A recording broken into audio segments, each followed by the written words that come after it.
सिगाङाव बयखौबो खुलुमबाय लोगोसे आंनि डिजिटेल बड' इउट्युब चेनेलाव बयखौबो बरायग्रोबाय आरो गासै नायगिरिफोरनो आंनि अननाय आरो सिबिनायखौ जासिहरनाय जाबाय। दिनै आं मोनसे गोदान भिडिअ लानानै फैदों।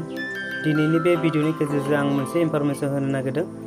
जाय बिथांमोना खौरां बिलाइ फरायनो मोनो एबा निउस पेपार फरायनो मोजां मोनो बिथांमोना अनलाइन माबोरै डाउनलड खालामनानै फरायगोन एबा माबोरै बबे साइटनिफ्राय डाउनलड खालामगोन बेखौनो दिन्थिनाय जागोन।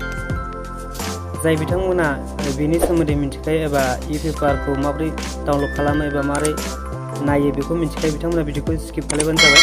आरो जाय बिथांमोना नायनो गोसो नाथाय मिथिया बिथांमोना भिडिअखौ नायलांबाय थाबानो जाबाय। बियो बड'सा पेपार सानसेयारि, बेखौ दैलि मोननाय जायो। सानफ्रोमबो फरायबाय थानो हागोन।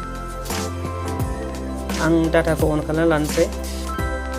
बेनि उनाव आं मोनसे ब्राउजार खुलिनोसै। क्रोम ब्राउजारखौ लानोसै आङो।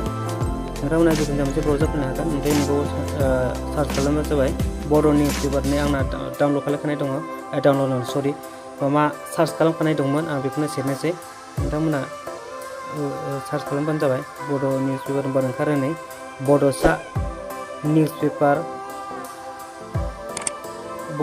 पेपार.com। बे साइटआव डाइरेक्ट बिनि लिंकखौ आं डाइरेक्ट होनानै होगोन। नोंथांमोना लिंकआव थुनानै डाइरेक्ट फैनो हागोन। ओमफ्राय आं इ-पेपाराव होनोसै।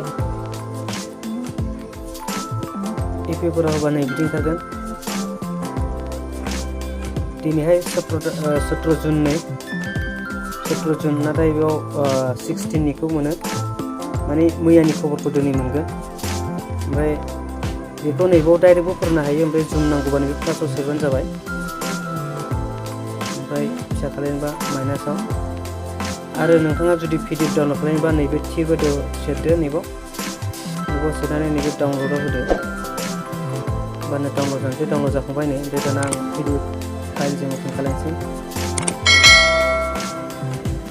अपेन खालामनानै नैबेबायदि ओरै स्क्रल खालामनानै फरायबानो जाबाय।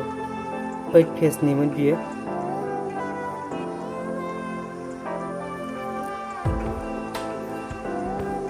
आरो दिनैनि भिडिअनि गेजेरजों नोंथांमोना रोंबाय जानांगौ बड'सा सानसेयारि पेपारखौ माबोरै डाउनलड खालामो एबा माबोरै फरायो। भिडिअखौ जोबजासिम नायनायनि थाखाय गोजोन्थों। Thank you.